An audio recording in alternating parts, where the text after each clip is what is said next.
안녕하세요. 눈뜨는 인생입니다. 오늘 소개할 책은 나는 왜 엄마가 힘들까? 저자는 썸머, 출판사는 책과 이음입니다.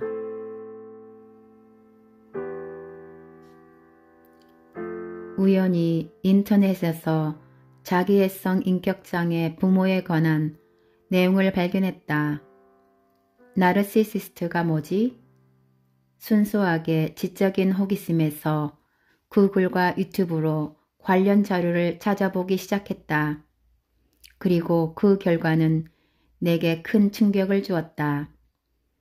나르시시스트 부모가 자녀에게 하는 말은 누가 우리 엄마 말을 녹음했다가 영어로 번역했나 싶을 정도로 똑같았다.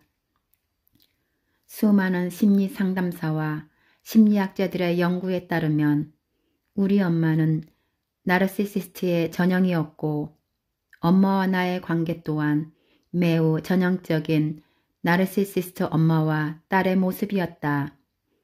그래, 이거였어. 30년간 답을 찾아 헤맨 평생의 의문이 드디어 풀린 것이다. 나르시시스트 부모 밑에서 성장한다는 건 보통 사람들은 상상도 할 수 없을 만큼 끔찍한 일이다. 나르시시스트는 자기 자신이 완벽하다고 믿는 인격장애다. 타인에 대한 공감 능력이나 이타심이 부족하고 상대가 자신의 자녀라 할지라도 내가 원하는 것을 포기할 수 없다. 스스로가 완벽하며 아무 문제가 없다고 믿기 때문에 본인이 자녀를 학대한다는 사실조차 인지하지 못한다.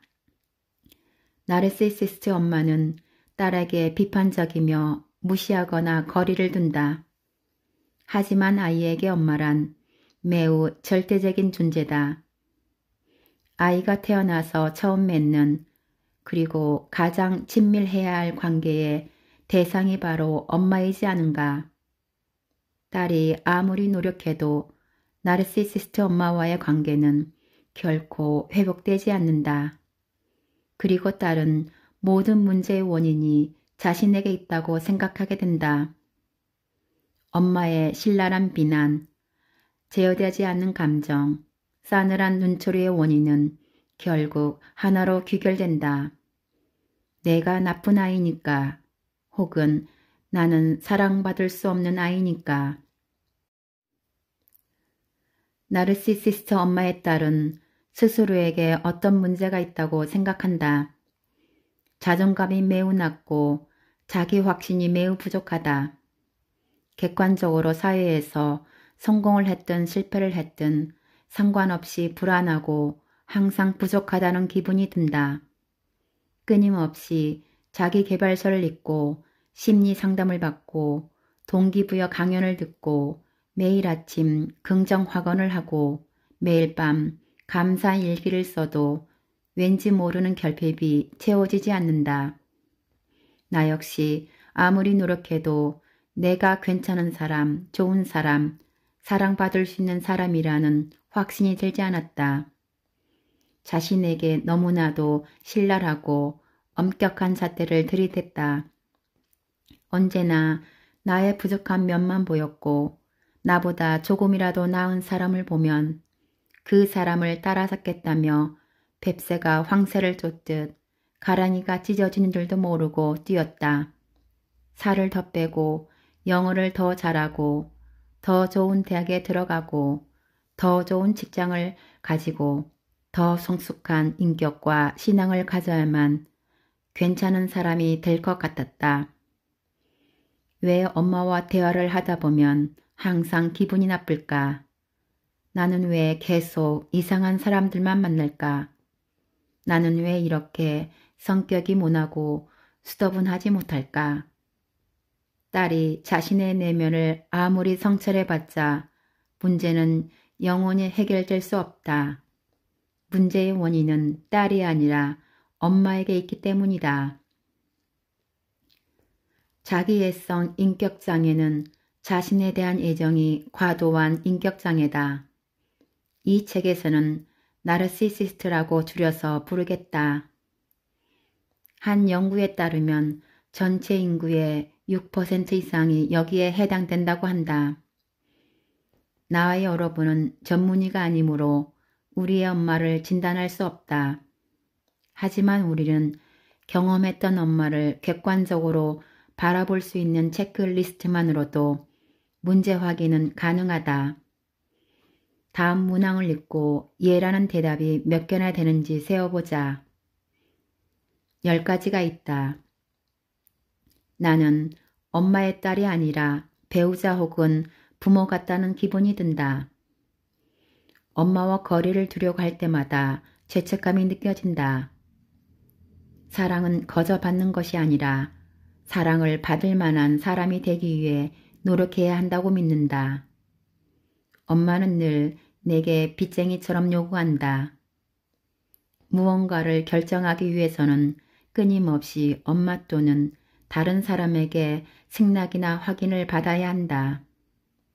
내가 엄마 같은 나쁜 엄마가 될까봐 혹은 나처럼 엉망인 자녀를 낳을까봐 두렵다. 내가 원하는 것이나 감정을 솔직하게 표현하는 게 어렵다. 나중에 엄마에게 꼬투리가 잡히거나 공격을 당할까봐 일부러 숨기는 일이 있다. 하루라도 빨리 집을 떠나 독립하고 싶다. 내가 원하고 필요한 것보다 엄마가 원하고 필요한 것을 우선으로 여긴다. 의사가 어머님은 이러이러한 문제를 가지고 계십니다. 따님이 겪는 문제는 어머님이 일반 사람들과 다른 방식으로 사고하기 때문에 옵니다. 치료받아야 할 사람은 어머님이지 따님은 아무 문제가 없습니다. 라고 명료하게 말해준다면 우리 마음이 얼마나 가벼워질까. 하지만 나르시시스트 엄마를 둔 우리는 알고 있다.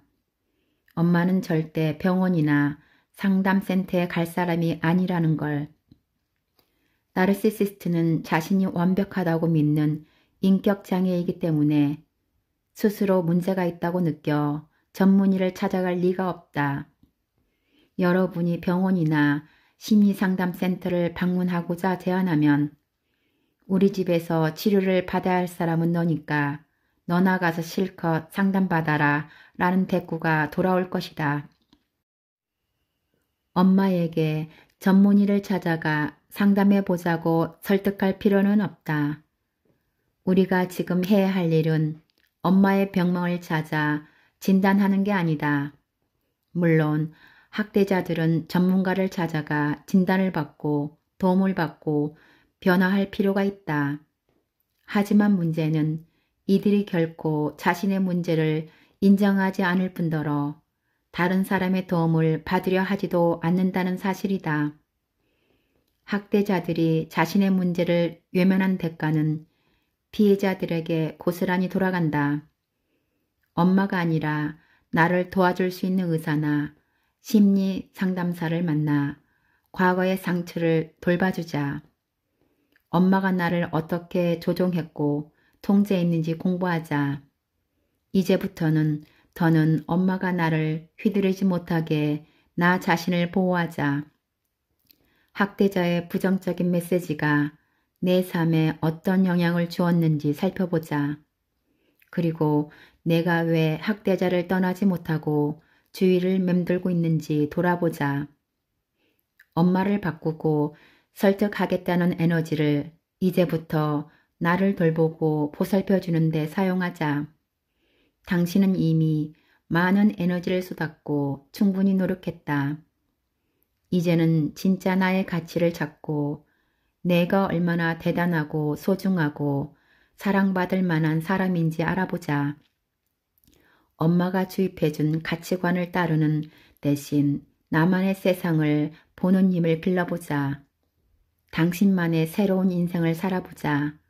이것이 일반인이자 피해자인 우리가 할 수 있는 전부이며 이것만으로도 충분하다.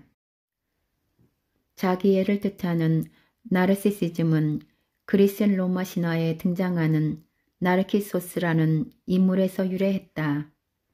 잘생긴 청년 나르키소스는 샘물에 비친 자신의 아름다운 모습을 보고 사랑에 빠진다. 나르시시즘은 이처럼 지나치게 자기 자신에게 애착을 가진다는 의미로 사용된다.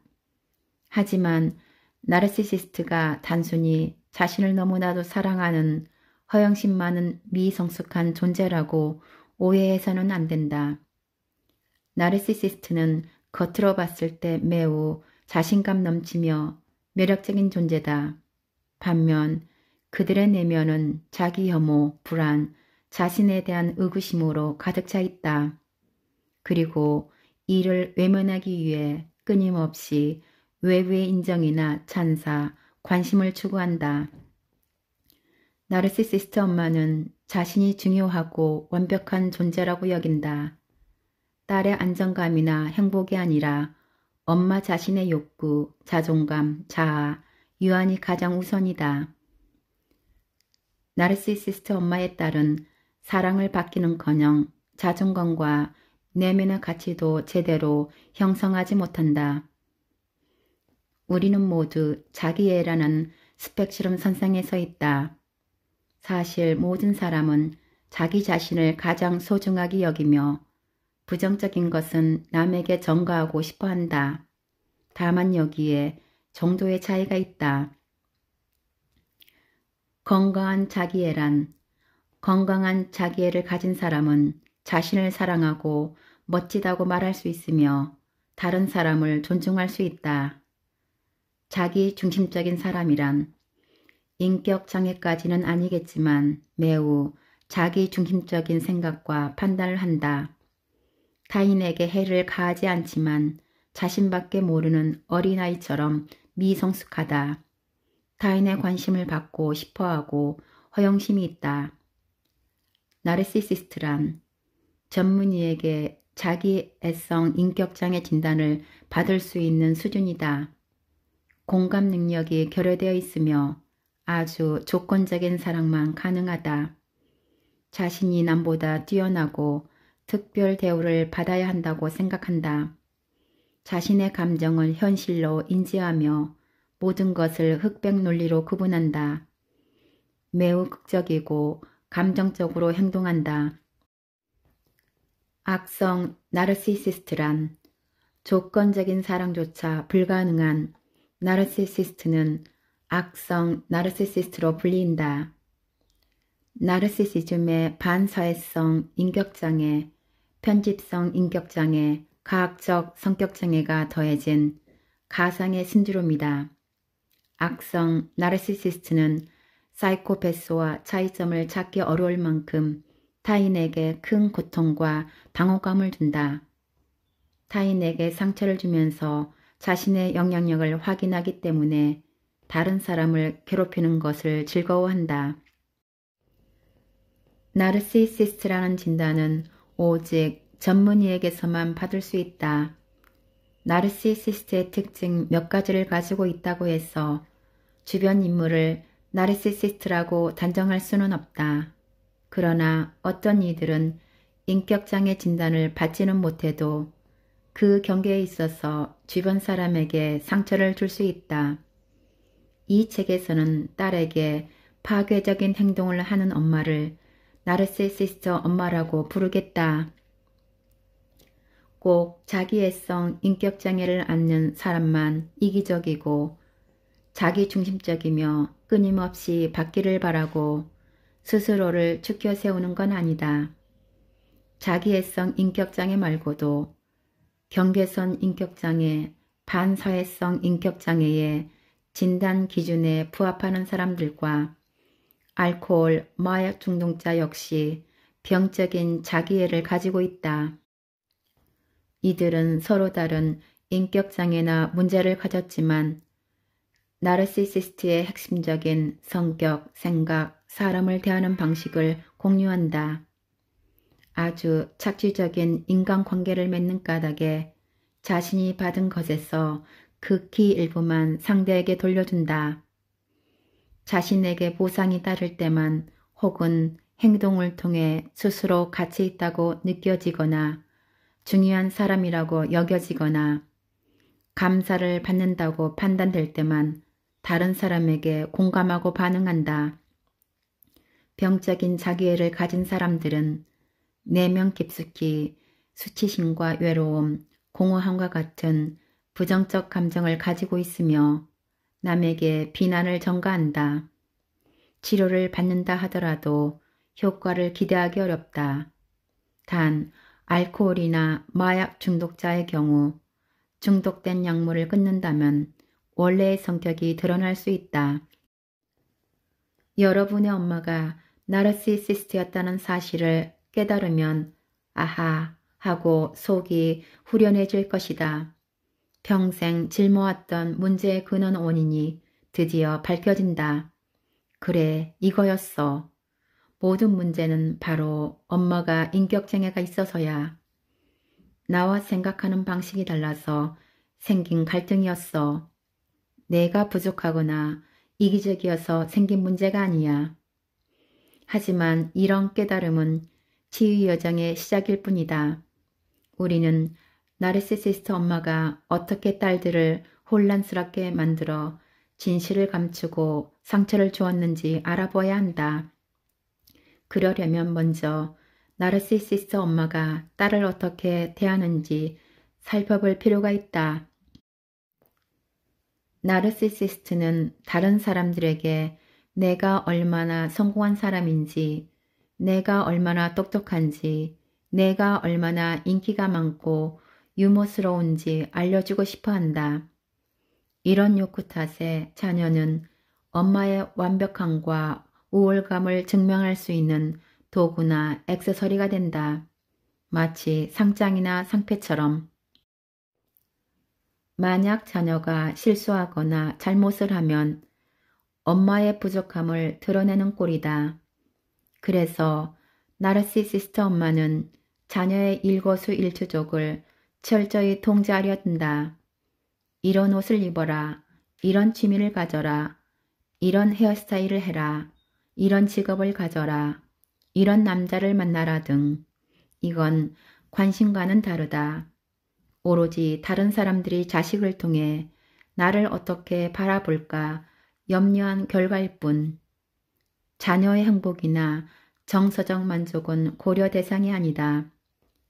나르시시스트 엄마는 겉으로 드러나는 자녀의 외적인 요소, 즉 스펙이나 타이틀에 과도하게 집착하기만 한다. 딸이 실패나 좌절을 겪으면 나르시시스트 엄마는 딸을 위로해주거나 응원해주지 않는다. 마음 아파할 딸을 걱정하는 대신 딸이 실패해서 본인이 망신을 당했다며 분노한다. 뒤이어 찾아오는 건 폭언과 원망이다. 만약 여러분이 대기업에서 단순 업무를 하는 계약직 포지션과 작은 기업이지만 중요 업무를 배워 경력을 쌓을 수 있는 포지션 두 곳에 동시 합격했다고 가정해보자. 그 상황에서 여러분이 미래와 근무 만족도를 생각해 작은 기업에 들어가기를 선택한다면 어떨까? 나르시시스트 엄마는 그 선택에 결사반대하며 무조건 대기업에 들어가라고 권할 것이다. 어차피 사람들에게는 S사 다닌다고 말하면 되잖아. 누가 정규직인지 계약직인지 무슨 일을 하는지 궁금해한다고 그러니. 나르시시스트 엄마는 가면을 쓰고 산다. 집 밖에서는 친정을 살뜰하게 돌보는 장녀, 교회 살림을 척척 해내는 봉사자, 매력적이고 유능한 여성의 가면을 쓰고 있지만 아무도 볼 수 없는 집 안에서는 이들의 가면이 벗겨진다. 현관문이 닫히고 외부의 시선이 완전히 차단되었을 때 이들은 돌변하여 모든 분노를 가족에게 쏟아낸다. 나르시시스트의 내면은 상처, 자기 혐오, 분노, 스트레스로 가득 차 있다. 이들은 자기 안에 있는 부정적 감정을 다른 사람들에게 끊임없이 던져야 한다. 나르시시스트 엄마는 완벽한 존재이므로 부정적인 감정이나 여러 어려움이 자기 문제라고 생각할 수 없어서다. 나르시시스트 엄마에게 가장 만만한 감정 쓰레기통은 자신의 영향력에서 벗어날 수 없는 힘없는 자녀들이다. 나르시시스트 엄마가 딸에게 던지는 부정적인 메시지는 대개 본인의 것이다. 남편이 다른 여성과 바람을 피운 사실을 알게 된 나르시시스트 엄마는 청소년인 딸에게 너는 옷 입는 게 꼭 남자 홀리고 다니는 여자처럼 천박해라며 분노와 비난을 쏟아낸다. 어떤 나르시시스트 엄마는 몸이 아플 때마다 딸을 원망하기도 한다. 내가 너를 낳다가 질염이 생겨서 지금까지 고생을 하는 거야. 어려서 내가 하도 밤에 잠을 안 자서 업어주다가 내 허리가 다 망가졌어 라는 식이다. 이런 말을 들은 딸은 끔찍한 죄책감에 시달리기 쉽다. 나르시시스트 엄마는 자신이 다른 사람들보다 똑똑하고 능력있고 유능한 사람이라고 믿는다. 내가 뛰어난 사람이 되는 방법에는 두 가지가 있다. 하나는 내가 다른 사람보다 얼마나 뛰어난지 자랑하는 것이고 다른 하나는 다른 사람들이 얼마나 한심한지 깎아내리는 것이다. 주변 사람을 깎아내미로써 자동으로 내가 높아질 수 있다면 이보다 쉬운 일은 없을 것이다. 그래서 나르시시스트 엄마는 끊임없이 딸을 비난하고 깎아내린다. 나르시시스트 엄마는 용기를 북돋아주는 말이나 애정 어린 말을 하는데 인색하다. 이들의 에너지는 부정적인데 더 집중되기 때문에 자녀들의 단점을 찾는데 혈안이 되어 있다. 그래서 자녀가 실수로 저지른 실수에 비해 더 신랄한 비난을 하기 일쑤다. 때로는 진실을 이야기해 주는 척, 객관적인 조언을 해주는 척 하면서 끊임없이 깎아내린다. 물론 나르시시스트 엄마도 칭찬할 때가 있다. 하지만 그럴 땐 칭찬을 하면서 교묘하게 깎아내리는 방식을 사용한다. 예를 들어 딸이 엄마를 위해 칼국수를 끓여주었다고 치자. 나르시시스트 엄마는 국수가 맛있다고 얘기하고는 그 뒤에 하긴 이 멸치랑 다시마, 버섯, 대파, 당근 좀 봐. 이렇게 재료를 왕창 넣었는데 맛이 없으면 그게 이상한 노릇이지 라고 덧붙인다. 혹은 김가루는 이렇게 만들었어야지 하며 빈장거리를 찾아내거나 네가 만든 음식을 먹으니 속이 더부룩하고 느끼하네 라며 다 먹어놓고 딴말하기도 한다. 때로 어린 자녀들이 우울해하거나 슬퍼하거나 두려워하는 건 당연하다. 부모는 이럴 때 자녀를 포근하게 안아주거나 용기를 북돋아 주어야 한다. 하지만 나르시시스트 엄마는 오로지 자기 관점에서만 사고하는 탓에 딸은 문제야야 라고 믿게 된다.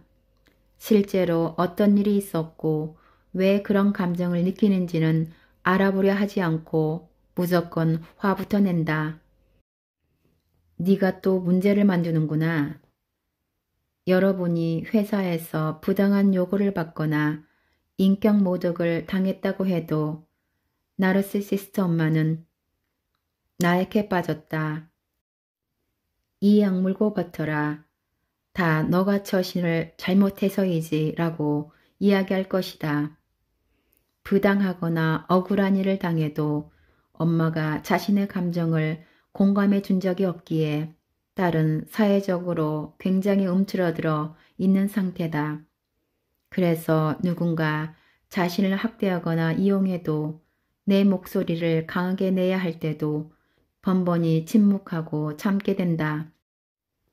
자연히 이런 딸은 학교나 사회에서 호구가 되어버린다.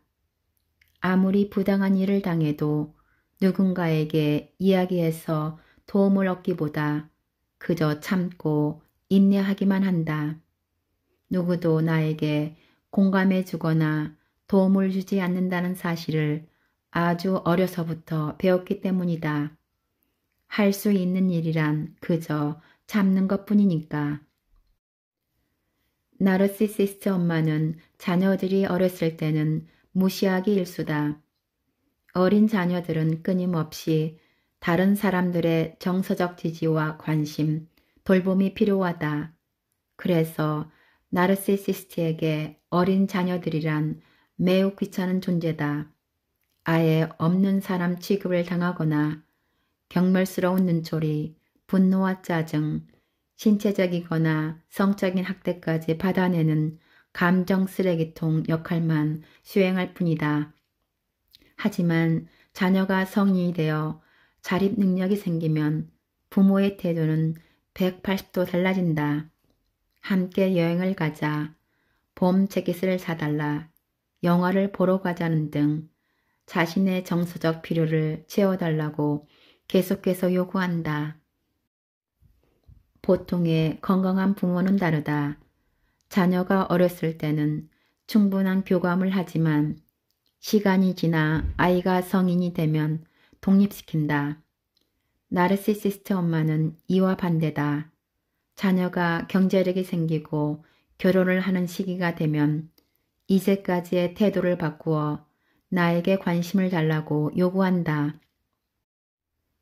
엄마의 문제가 무엇인지 알게 된 여러분은 엄마에게 달려가 엄마가 나르시시스트래 라고 말해주고 싶은 심정일 것이다. 그리고 다음과 같은 상황을 기대하게 될 것이다. 첫째, 엄마에게 나르시시스트가 무엇인지 차근차근 설명해준다. 엄마의 생각이나 판단이 보통 사람들과 다르다는 걸 알려주고 자녀를 어떻게 사랑해야 하는지 말해준다. 엄마는 최소한 자신의 관점이나 생각이 남과 다르다는 걸 깨닫게 된다. 땡. 여러분이 엄마에게 인격장애가 있는 것 같다고 말하면 10중 8구 이런 말을 들을 것이다. 인격장애? 그건 너한테 있는 것 같은데? 그래, 넌 항상 다른 사람만 원망했잖아. 넌 항상 집안에 분란을 일으키지? 그래, 역시 너한테 문제가 있었던 거야. 나르시시스트는 자신의 문제를 늘 상대방에게 뒤집어 씌운다. 모든 문제의 원인은 당연히 딸에게 있다고 믿는다. 둘째, 역시 엄마는 가해자였고 나를 학대하고 있었어 라는 확신이 생기면 엄마에게 사과받고 싶어진다. 나를 아프게 했던 사건이나 엄마의 말이나 행동을 허심탄회하게 얘기하고 엄마에게 사과를 받으면 나를 짓누르던 마음의 짐이 가벼워질 것이다. 역시 땡. 여러분이 지나간 일을 하나하나 들추며 이야기하면 엄마는 난 기억이 잘 안 난다. 너는 그러한 사소한 것까지 다 기억하고 사니? 에휴, 얼마나 피곤하겠어.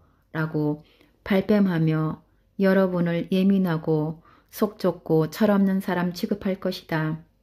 혹은 엎드려 절받기식으로 사과를 받을 수는 있다. 너 자신을 위해 부모를 용서해라 라는 말과 함께. 셋째, 엄마와 함께 심리 상담사를 찾아가 전문가의 도움을 받아 대화해보면 좋을 것 같다.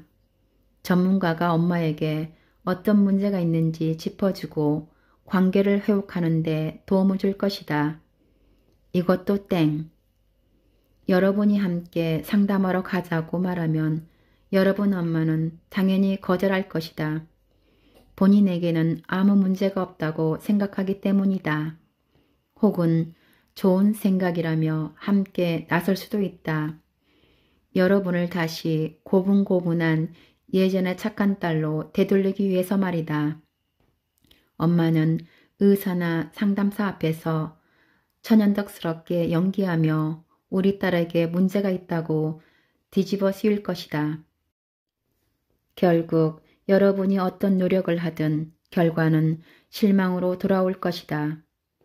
유일한 소득이라면 나는 정말 최선을 다했고 엄마는 결코 변할 수 없다는 걸 다시 한번 확인한 정도다. 수많은 심리 상담사가 나르시시스트는 결코 치료될 수 없다고 단언한다. 이게 바로 내가 책에서 상처 주는 엄마나 나쁜 엄마가 아니라 인격 장애를 앓는 학대자라고 직접적으로 말하는 이유다. 사람이 변하기 위해서는 문제를 인식하고 자기 반성을 해야 한다.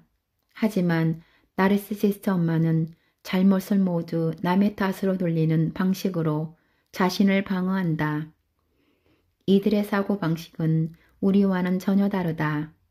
모든 잘못과 책임감, 죄책감을 딸에게 전가했기 때문에 엄마는 아무 문제가 없고 고로 바뀔 이유가 전혀 없다. 나 역시 지금껏 엄마를 바꾸기 위해 많이 노력했다. 그때마다 내가 들었던 말은 별반 다르지 않았다. 너와 아빠와 동생 셋만 제대로 살면 내가 화를 낼 일이 없지. 다른 가족이 자꾸 문제를 일으키는데 왜 자꾸 나한테 문제가 있다는 거야. 나르시시스트를 에너지 뱀파이어라고 부른다. 이들은 다른 사람의 감정이나 에너지를 먹고 사는 존재다.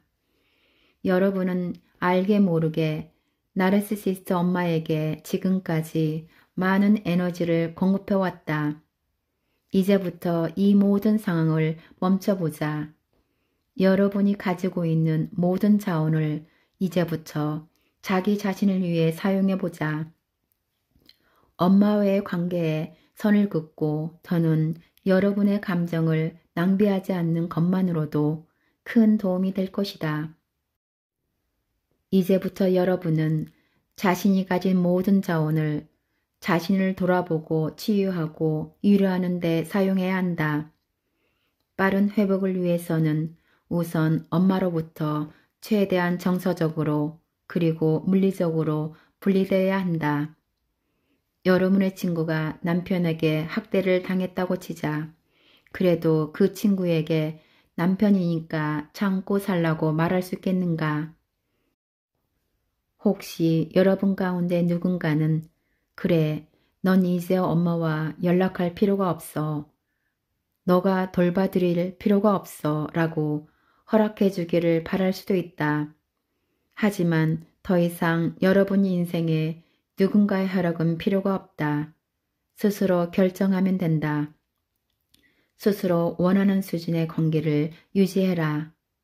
이건 엄연한 당신의 권리다. 엄마를 포함한 다른 누구의 의견도 중요하지 않다. 이제 더는 바빠서 메시지를 잊어봤어요 라고 변명할 필요가 없다. 여러분의 일과나 퇴근 후의 사생활도 일일이 보고할 필요가 없다.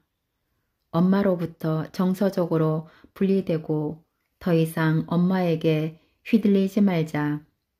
엄마를 설득하려 들거나 변화시키려고 노력하지 말자. 이제부터는 엄마의 감정이 아니라 나 자신의 감정을 돌봐야 한다. 엄마의 아픔과 상처가 아니라 나의 아픔과 상처를 돌아보고 치유해야 한다. 그럼 이제 본격적인 치유의 여정을 떠나보자.